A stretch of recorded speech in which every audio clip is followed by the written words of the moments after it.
नांदेड़ में world yoga day पर 11वां yoga camp 25वें walk race की तैयारी मुकम्मिल।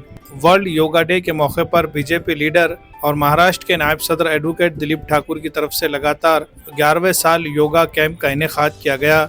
इस कैंप में 39 लोगों ने हिस्सा लिया। योगा टीचर डॉक्टर नंदनी चौधरी की रहनुमाई में सभी ने योगा प्राणायाम की प्रैक्टिस की। ये प्रोग्राम सिद्धेश्वर मंदिर गोवर्धन घाट नांदेड़ में मुनक्किद हुआ।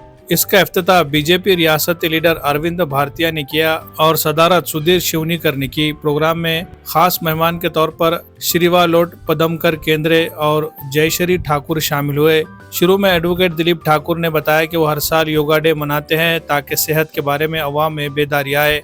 योगा टीचर डॉक्टर नंदनी जनार्दन अठोले ने चित्रा चिमने और सुनता दांगे को एजाज देकर मेहनत का शुक्रिया अदा किया। डॉक्टर नंदनी ने कहा कि योगा करने से जिस्म और दिमाग दोनों को सुकून मिलता है। बहुत से लोगों ने पहली बार योगा के मुख्तलिफ आसन किए, जैसे ताड़ आसन, नोक आसन, गोमुख आसन वगैरह। इनके परफॉर्मेंस की सबने तारीफ की। इस दौरान गर्दन, कांधे और खड़े होकर किए जाने वाले आसान एक्सरसाइज भी सिखाए गए। विजया गीता, जीवनी और सुनीता ने इनमें अच्छी महारत दिखाई।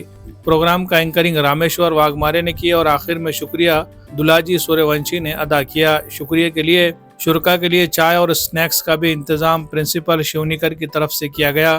प्रोग्राम को कामयाब बनाने में साई प्रसाद हल्दे, राजेश सिंह, कपिल यादव और शिवचरण लोट ने मेहनत की। इतवार 22 जून को सुबह 10 बजे राम सेतु पुल गोवर्धन घाट नांदेड़ पर 25वीं वॉक रेस मुनक्किद होगी। इसमें 11 ग्रुप होंगे और हर ग्रुप के जीतने वाले को मोबाइल फोन और खूबसूरत इनामात दिए जाएंगे। साथ ही सभी शुरा को टी शर्ट दी जाएगी।